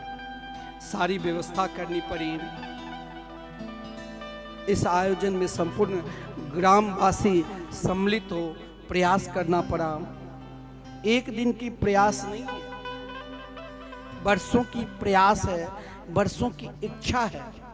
लेकिन हम सोचेंगे कि एक व्यक्ति का ही भागवत कल्याण करते, ये नहीं। संपूर्ण मानव मात्र, चाहे वो कुटिल हो, ईर्षालु हो, चाहे वो कामी हो, चाहे अशक्त भाषण करते हो, चाहे नाना प्रकार के पाप करते हो, लेकिन सही में आज जैसे 51 कलश यात्री थे और भी बहुत सारे सम्मिलित थे, कलश दिया था। अब मानो उनको 7 दिन कथा श्रवण करना चाहिए, तो वही फल जो मुख्य यजमान का है वही आपको मिलेगा। इतना ही नहीं, कोई भी ग्रामवासी आज 7 दिन तक आपने, बहुत लोग कहते हैं यहाँ प्रथा भी है, पंडित जी कहते हैं कि कोई बात नहीं 7 दिन मत, अंतिम दिन कथा सुनना जैसे, लेकिन नहीं, 7 दिन तक आपने संकल्प लिया तो जरूर कुछ पल आपके लिए भगवान के लिए हो जाएंगे, और वही पल हो सकता है आपको भगवान से मिला दे, हो सकता है आपके लगन भगवान से जुड़ जाए। वो कौन कह सकता है? करोगे इसीलिए फल मिलेगा। लेकिन एक ऐसी सत्ता थी एक की जिसने कभी भगवान की सत्ता को उपयोग ही नहीं किया। वो अपनी सत्ता को सर्वोपरि माना, यानी अपने ही प्रभाव को। लेकिन हमारे गुरुदेव कहा करते हैं कि आपको अधिकार नहीं है किसी से आपको कि नास्तिक है। जीवन में कोई नास्तिक नहीं है। नास्तिक भी कहीं न कहीं भगवान की सत्ता को मानते हैं, जिसे वो भयभीत रहता है। चाहे कंस हो, चाहे हिरण्यकश्यप हो, कंस को दाल में भी काले मिर्च दिखाई दिया ना तो वो डरा हुआ था, भयभीत था कि कृष्ण आकर मुझे मारे ना दे। महाराज, एक सुंदर नगर, जिस नगर का नाम ही है पत्तन, जहां आत्मदेव नाम के एक विशेष व्यक्ति ब्राह्मण देव, उनकी पत्नी धुंधली थी। ऐसा नहीं आपके पास ही सब कुछ हो जाए। आत्मदेव जी के विषय में कहा गया है कि स्रोतस मारते सुनिस्नातो द्वितीय इव भास्कर। आत्मदेव विद्वान भी कम नहीं था और धनवान भी कम नहीं था, लेकिन सुख के लिए आप एक क्षण स्वयं को अपने आप सोचना कि बाकी में बड़ा सुंदर हम महल में रह रहे हैं, वहाँ सुख है, कि बाकी में इस शरीर में सुख है, कि बाकी में औरों शरीर में सुख है, कि बाकी में भोजन में सुख है। तो भोजन में सुख है तो आपके पास सब कुछ जब तक समर्थ नहीं था तब तक वो नमक रोटी खाते थे तो बहुत चैन से रहते थे। आज सब कुछ होने के बाद भी आज वही सूखा रोटी खा, कहीं घी ना लगा दे ताकि महाराज ब्लड प्रेशर ना बढ़ जाए, हार्ट की समस्या ना हो जाए, तो वही सूखा रोटी खाने के लिए आप तरस रहे हैं। सुख है नहीं, सुख है, दुख है, और जहां सुख है वहां तक हम जा नहीं पाए। आत्मदेव ने ये प्रयास किया, विवाह क्या, सुख क्या, दुख ही मिलने लग गया। पत्नी बात नहीं मानी। घर में अगर पति पत्नी में प्रेम नहीं है तो वहां भी दुख ही दुख है। संतान की प्रयास क्या, नाना प्रकार के अनुष्ठान किए, गोपालन क्या, वृक्ष लगाए, कोई प्रयास छोड़ा नहीं, तब भी सुख नहीं मिला। अंत में बहुत लोग थक जाते हैं। तो आजकल महाराज कई लोगों ने कोई फांसी लगा लिया, कोई आत्महत्या, ये कभी नहीं करना चाहिए। नाना प्रकार के दुख आ जाए तो आप घर में बेचैन होकर स्वयं के आत्महत्या मत कर लेना। अरे महाराज, आपके लिए वृंदावन धाम है, अयोध्या धाम है, जाओ, रोटी कपड़ा भोजन सब कुछ मिलेगा। भजन केवल करो, अरे नहीं भी करोगे परिक्रमा में कहीं डोलते रहोगे सब कुछ मिलेगा, फिर आत्महत्या क्यों? और ऐसा नहीं है जो मूर्ख ही आत्महत्या करता है, बड़े बड़े ज्ञानी भी कभी कभी अज्ञानी हो जाता है। शहर में सब कुछ नष्ट हो गया, आत्महत्या। घर परिवार में पत्नी से लड़ा, आत्महत्या। पति से लड़े, आत्महत्या। लड़के बच्चे ने धक्का दे दिया, कुछ कह दिया, आत्महत्या। ऐसा नहीं करना। लेकिन कहते महाराज करूं क्या, कुछ दिखाई नहीं देता। ये भी आपकी मूर्खता है। उससे पूछो ना जिसने आपको जन्म दिया, उससे पूछो ना जो निरंतर आपके साथ रहा। आत्मदेव जी ने ज्ञानी रहते हुए भी स्वयं को आत्महत्या करने के लिए निकल गए। और हमारे शास्त्र में कहा गया है, उपनिषद में, असुरिया नाम ते लोका अंधी न तमसावृता तामस्ते प्रत्यादि गच्छन्ति ये के चात्महाजना।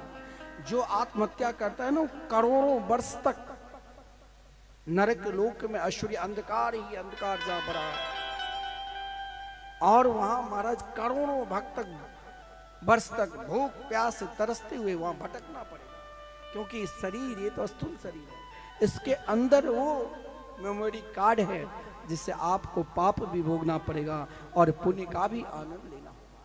लेकिन हमारे मित्र, अगर आप सही में बहुत दुखी हैं तो आत्मदेव ने भी अपने आप को, स्वयं को सोचा कि यहाँ गांव में रहकर मर गया तो कोई मरने के बाद भी निंदा अगर करे तो समझ लेना कि वो महापापी होगा, वो नरक लोक में होगा। इसीलिए चलो कहीं जंगल में जाकर कोई देखे नहीं। जो ये आत्महत्या करने लगे, सोचा कि मेरे मित्र कौन है, हम सबके एक ही मित्र हो भगवान। चाहे वो संत के रूप में आया जाए, चाहे आपके पुत्र के रूप में आ जाए, चाहे आपकी पुत्री के रूप में आ जाए, चाहे आपके मित्र के रूप में आ जाए, चाहे आपकी पत्नी के रूप में आ जाए, चाहे आपके पति के रूप में आ जाए, जो आपको भगवान से मिला दे वही तो सही में आपके मित्र हैं। और वही मित्र जिस समय आत्मदेव आत्महत्या करने के लिए तैयार हुए तो उनके मित्र कौन? संत के रूप में भगवान आए। बोले क्या कर रहे हो? बोले महाराज आत्महत्या। लेकिन अब क्या करूं? उन संत के चरण पकड़कर रुदन करने लगे। अब देखो रोने का भी एक प्रक्रिया होती है। कोई भगवान के लिए रोते हैं तो कोई अपने लिए रोते हैं। आत्मदेव जी आज अपने लिए रोए हैं तो अभी रोना पड़ेगा। आज यदि वो भगवान के लिए रोते तो आज ही कल्याण हो जाता, फिर पुत्र के लात नहीं खाना पड़ता। आत्मदेव ने कहा कि महाराज क्या करूं, मेरे ऊपर तो दुख के पहाड़ समा चुके हैं। हर प्रयास करके देखा कि सुख कहीं मिलेगा। दान भी किया, अनेक प्रकार के तीर्थों में भी गया, अनेक प्रकार के महाराज अनुष्ठान भी किया। राहु केतु शनि जो भी ग्रह था सबको महाराज अनुष्ठान करके देख लिया, नवग्रह के पूजन करके भी देख लिया, सब कुछ करके देख लिया, लेकिन मेरे अंदर की बेचैनी नहीं जा रहा है। इस बेचैनी को दूर कैसे करूं? मैंने सोचा कि इस बेचैनी के लिए सारे दुख को दूर आत्महत्या ही है। साधु ने कहा कि ऐसा कार्य मत करो। आत्मदेव ने सोचा कि रामचरितमानस में कहा गया है, स्वयं गोस्वामी जी ने कहा साधु ते न हुई कारज हानि, संतों के निकट जाकर कुछ न कुछ तो मुझे लाभ मिलेगा ही। हे भगवान अब आप ही कोई मार्ग बताओ। संत ने कहा जिस सुख को ढूंढ रहे हो ऐसा नहीं है कि इस जन्म में आपको पुत्र मिल गया तो हमें सुख मिलेगा, दुख भी मिल सकता है। मैं एक मार्ग बता देता हूं। महाराज सगर के भी 60,000 पुत्र था, लेकिन क्या सुख प्राप्त किया? मैं तो आपको एक मार्ग बता देता हूं कि आप सब कुछ करके देख लिया, अब एकमात्र मेरे भगवान को हो जाओ। फिर भी वो तैयार नहीं हुए। तब कहा कि नहीं तैयार होंगे तो प्रयास के द्वारा तैयार किया, एक फल दिया। देखिए भगवान ने ऐसा, आप ये नहीं मत सोचना कि भगवान मेरे को फल नहीं दिया। भगवान सबको एक फल देते। आपको कि कौन सा फल दिया? कोई आम का फल नहीं, भगवान एक महत्वपूर्ण फल दिया। हर फल में गांठ होता है, हर फल में छिलका होता है, लेकिन भगवान ने जो फल दिया उसमें ना गांठ है और ना छिलका है। क्या है? उसमें केवल रस है। चूसो, रस लो, वहां आनंद ही आनंद मिलेगा। वहां कहा गया ऐसा रस है, भगवती श्रुति भगवान वेद ने कहा फल एव रसम, रस एव फलम। लेकिन उस रस को चूसने के लिए कुछ अधिकारी भी बनना पड़ेगा। तो संत ने कृपा की, भगवान ने आपको फल दिया लेकिन आप उस रस को चूस नहीं, आप विषय रूपी रस को ढूंढ रहे हो, तो इसमें भगवान का क्या दोष? भगवान ने, संत ने कृपा की, कहा इस रस के लिए आपको पहले सत्य का आचरण करना पड़ेगा। जो अपनी पत्नी से कहना, सत्यम, पवित्रता में रहना पड़े। अगर तुमने इस फल को, रस को स्वीकार कर लिया तो ये गुण आपके अंदर हो, जैसे वैसे आपने किसी को दिया उसे भी आ गया। लेकिन इस रस के लिए अधिकारी क्या? सत्यम, शौचम, सोच, आचार विचार, पवित्रता, दया। एक ही अन्न को 1 साल तक अनुष्ठान बता दिया, लेकिन उसकी पत्नी अभी तक उस स्तर तक नहीं गई थी। ऐसा नहीं, घर के एक व्यक्ति भी भगवान के हो जाए तो एक दिन न एक दिन उसके केवल एक ही परिवार के नहीं 21 पीढ़ियों को भगवान से मिला देते हैं। एक बार भागवत कथा कराने से 21 पीढ़ी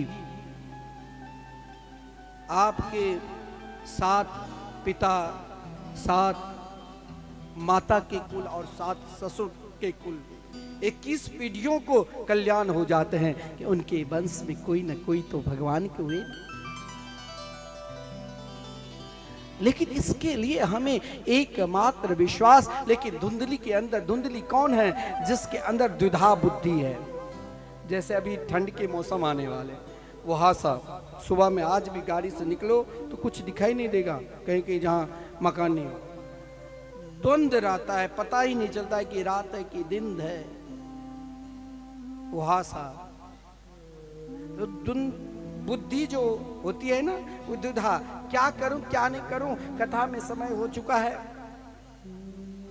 अब जाऊं कि और थोड़ी देर सुन लूं, आरती के दर्शन कर लूं, प्रसाद ले लूं। ये जो द्विधा बुद्धि है ना, वो हमें परमात्मा से नहीं जोड़ने देते। धुंधली ने अपनी द्विधा बुद्धि में फल तो स्वीकार किया। ये सब जानते हैं कि भगवान के शरण में एक दिन तो जाना ही पड़ेगा, लेकिन फिर भी हम भूल जाते हैं। जैसे धुंधली ने भूल गई उस फल को, अपनी बहन की बात, विचार उनसे लो जो आप, चाहे छोटे बच्चे भी आपको परमात्मा की ओर लगा दें। विचार उनसे नहीं लो जो आपको भगवान से दूर कर दे। धुंधली ने यहां गलत कर दिया। यहां आत्मदेव से विचार नहीं लिया।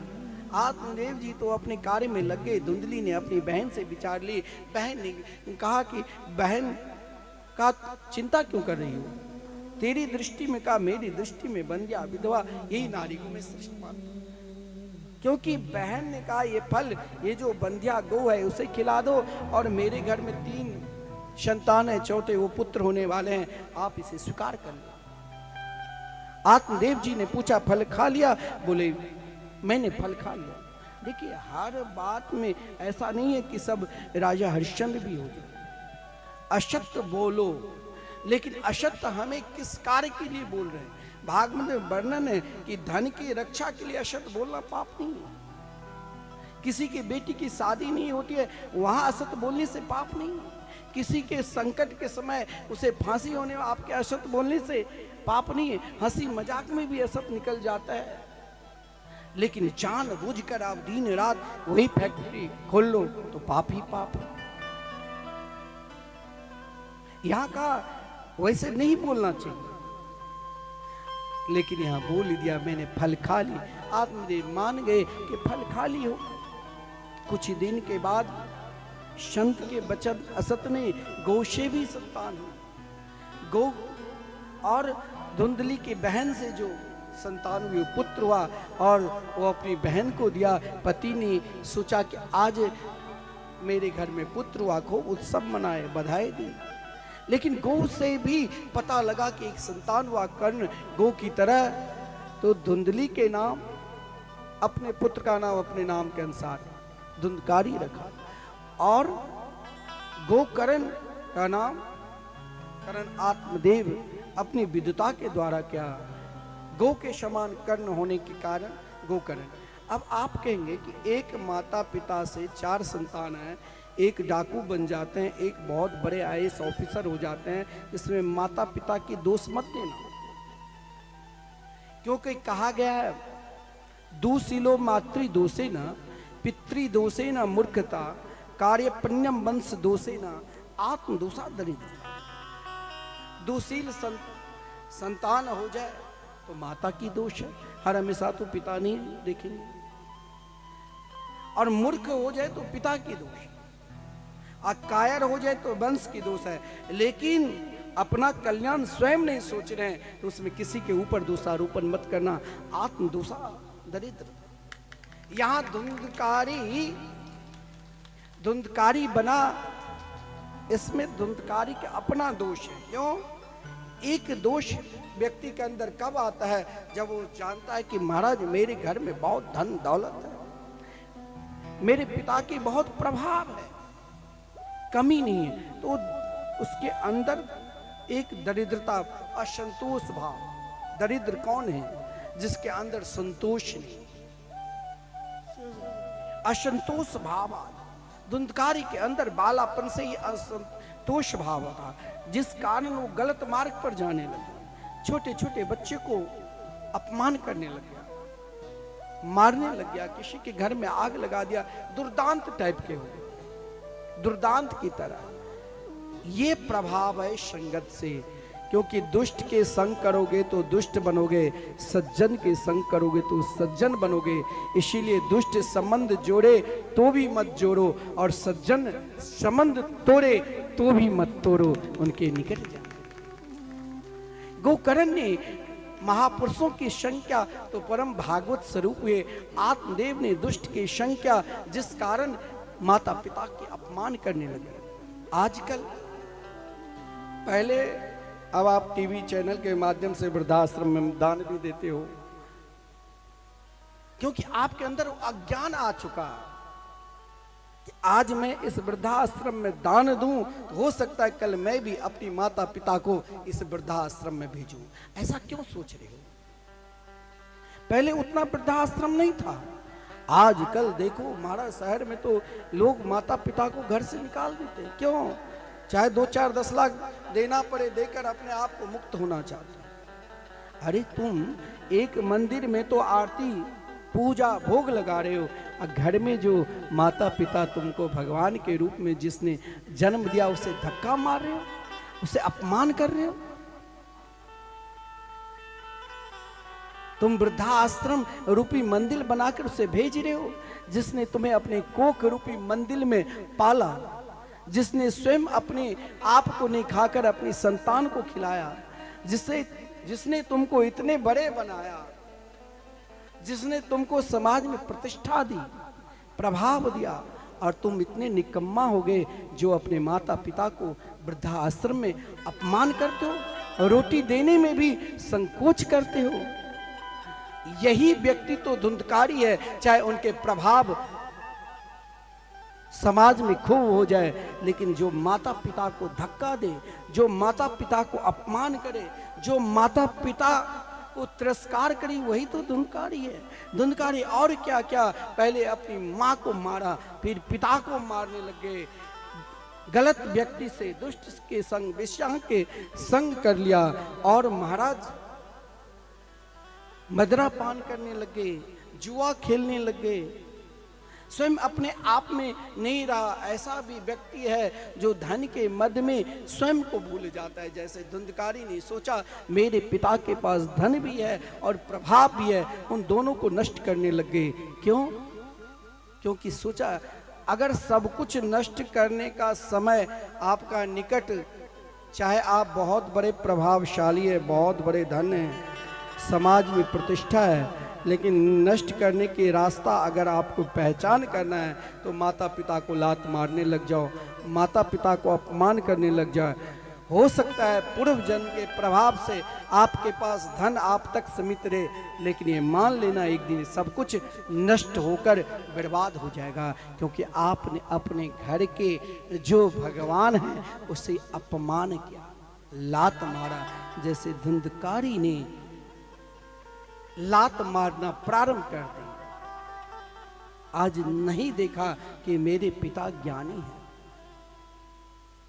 पिता को कहा कि धन कहाँ छुपा कर रखे हो? बोले कि मेरे पास अब कुछ नहीं है, तूने तो सब कुछ नष्ट कर दिया, मैंने तो सब कुछ दे दिया, 2-4 लात लगा दिया। अब देखिए कभी कभी कोई सही में कोई व्यक्ति आपको सही बात बतावे तो गौर करना, विचार करना, एकांत में बैठकर चिंतन करना। उनके एक वाक्य, एक शब्द भी आपको हो सकता है प्रियतम से मिला दे, परमात्मा से मिला दे। इसके लिए सोचना पड़ेगा।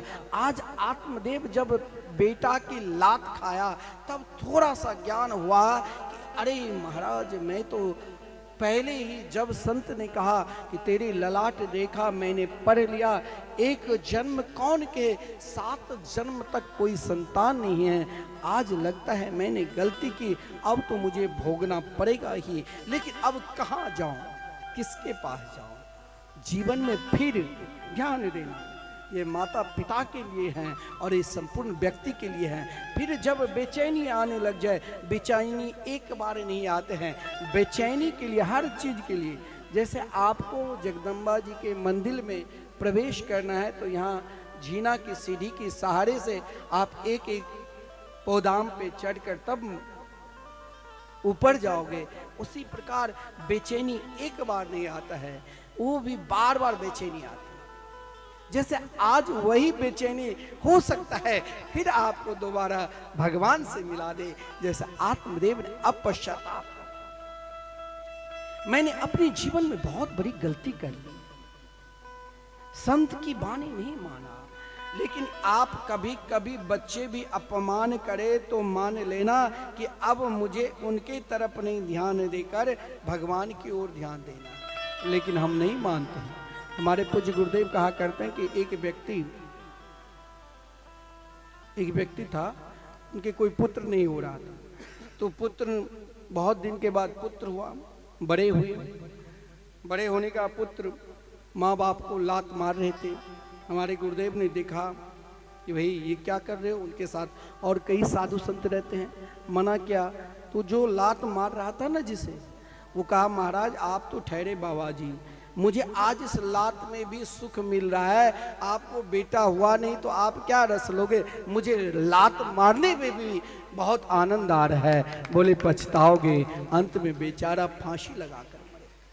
आज आत्मदेव जी तो पश्चाताप करने लगे, लेकिन आत्मदेव जी आत्महत्या नहीं किया। आत्मदेव ने कहा मेरे घर में ही मेरा एक और भी पुत्र है, धर्म रूपी पुत्र, जो गौ के पुत्र है, और उसे मैंने अपने पुत्र मानकर प्यार किया। आप एक पशु से भी प्रेम करने लग जाओगे तो आपके निकट आने लग जाएंगे। छोटा सा भी पशु कोई पालता है, अरे एक कुत्ता आप पालते हो तो आपके लिए वो चिल्लाते रहते हैं, कोई आ जाता है, वो भी आपको अपना मानता है। महाराज आपने धर्म पूर्वक उनके पाला है, तो आज आत्मदेव ने सोचा कि मैंने अपने जीवन में ऐसे ज्ञानी जिसके निकट निरंतर सत्संग होता है, ऐसे पुत्र, धर्म रूपी पुत्र को मैंने स्वीकार किया, क्यों नहीं इसे हृदय से लगाऊं।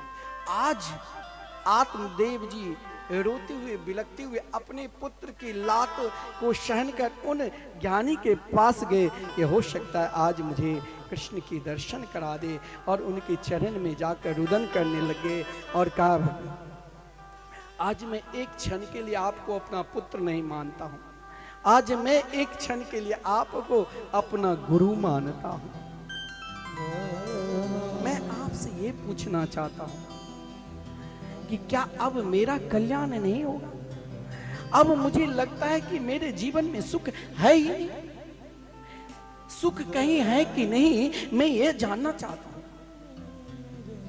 हे मेरे पुत्र, मैं आपको आज तक अपना पुत्र माना, लेकिन आज मैं वाकई में जान गया कि आप मेरे पुत्र नहीं है, आप तो मेरे सद्गुरु हैं। और महाराज सद्गुरु मानकर आज अपने पुत्र के चरणों में प्रणाम किया, और सुख के लिए जब प्रश्न किया तो कहा कि आप इस असार रूपी संसार में, ये संसार ही असार है, बड़े बड़े देश में युद्ध चल रहा है, रूस ने यूक्रेन को समाप्त कर दिया। अभी देखिए संपूर्ण शक्ति रहते हुए भी आतंकवादी ने उस इजराइल के अंदर प्रवेश कर छोटे छोटे बच्चे को हत्या कर दिया। युद्ध चल रहा है, सुखी है, सारी व्यवस्था थी, एक क्षण में नष्ट हो गया। सुख वहां भी नहीं है। सुख कहां है? सुख अपने आप में है। ये संसार असार है, बहुत परमाणु बम है, ना जाने किस दिन कहां गिर पड़े, कौन सुरक्षित है कौन असुरक्षित है कोई नहीं बता सकता। लेकिन हमें निरंतर सुरक्षित होकर भगवान से मिलना है, इसके लिए हमें एक ही प्रयास करना है, जीवन में जो सर्वोपरि सुख है उसे प्राप्त करना। और वो सुख कहाँ मिलेगा, कैसे मिलेगा? वो सुख अगर चाहते हो इस संसार में है, लेकिन वृक्ष में असार जो है वो गल जाता है, और सार लकड़ी, आप जैसे घर में चौखट लगाते तो कहते इसमें सार है, इसमें दीमक नहीं लगेगा। असार रहते हुए भी कुछ ना कुछ सार तत्व है, और वो सार यही संसार में है, यही लकड़ी में है, उसे हमें पहचानना है। और सुख एक शब्द में पिता को भगवान की ओर मोड़ दिया कि आज तक आपने बहुत संग्रह किया, बहुत इच्छा प्रकट की, लेकिन मेरी दृष्टि में ना चंद्र से सुखम किंचित, ना सुखम चक्रवर्ती, ना देवराज इंद्र के पास सुख है और ना बड़े बड़े राजा महाराजाओं के पास सुख है। सब आपस में बेचैन हैं, सब बेचैन हैं। बोले तो चैन कहां मिलेगा? बोले चैन अपने आप मिलेगा। चैन से जीना है तो संपूर्ण बिगड़ी को बनाने की शक्ति परमात्मा के मंगलमय नाम में है। सुखम अस्ति, सुख है। कहा एकांत में कहो। आप ये मत कहो कि भगवान ने मेरे ऊपर कृपा नहीं की। भगवान ने बहुत अधिक कृपा की, जो इस 84 लाख की योनि में 2 अरब 98 करोड़ जन्म के बाद ये मानव शरीर मिलता है। 84 लाख योनि में भटकते भटकते जब आप 2 अरब 98 करोड़ बार जन्म लोगे, मरोगे, तब ये मानव शरीर मिलेगा। और मानव शरीर में आपको आंख दिए, पैर दिए, पहचानने की शक्ति दी, फिर कहते हैं भगवान की कृपा नहीं। भगवान की कृपा है, लेकिन उस कृपा को पहचानने के लिए क्या करना पड़ेगा? इस शरीर को देखो, जिसे हम नाना प्रकार की, महाराज अनेक प्रकार के भोजन के द्वारा, अनेक प्रकार के वस्त्रों के द्वारा, अनेक इच्छाओं के द्वारा संतुष्ट करते रहते हैं, फिर भी ये शरीर हमें महाराज निरंतर अब मेरे बस में नहीं रहता। क्यों? ये तो आसार है। और यही बात कही 2 श्लोक में अपने पिता को, जिसे गोकर्ण भागवत कहते हैं, भगवान से जोड़ दिया। क्या कहा? देहस्तिमां रुधिरे भीमतिं त्यजत्वं जाया सुतादिषु सदा ममतां विमुञ्च पश्यानिशं जगदिदं क्षणभङ्गनिष्ठं वैराग्यरसिको भवभक्तिनिष्ठ। शरीर भी आपके एक समान नहीं रहेगा। अगर भगवान के भक्ति में कोई व्यवधान डाले तो उसे त्यागना भी कोई पाप से राग। अब इच्छा एक ही रखो कि हमें जरूर प्रिया प्रीतम की प्राप्ति होगी, जो संपूर्ण बिगड़ी को बना देते हैं। और महाराज ऐसे भाव लेकर ही महाराज आत्मदेव भी कल्याण किया। और वही धुंधकारी भयंकर जब मरने के बाद उन विषया ने उनको मारा तो प्रेत बना, लेकिन यही भगवान के नाम भागवत ने उनको आदरणीय गोकर्ण जी के माध्यम से उनका भी भागवत कथा श्रवण कर उद्धार कराया। भगवान की कथा कैसी सुननी चाहिए, बड़ा विलक्षण भाव है। लेकिन जीवन में एक ही सारे तत्व रखना चाहिए। ये संपूर्ण जीवन की बिगड़ी बनाने की शक्ति मात्र से रास रासेश्वरी राधा रानी की मंगलमय नाम है। आइए हम सभी भगवत भजन का आनंद लेते हुए, और आप सुंदर सुंदर इस कथा में वृंदावन के सुंदर झांकी के भी दर्शन करेंगे। कल से ठीक कथा के समय है 3 बजे से 7 बजे तक, 3:30 बजे से, लेकिन हमें नित्य 3 बजे से ही उपस्थित होकर कथा में आनंद लेना है। अपने आप को संपूर्ण सत्कर्म का सार तत्व एक में समर्पित कर दो कि हम भगवान के हैं और भगवान हमारे हैं।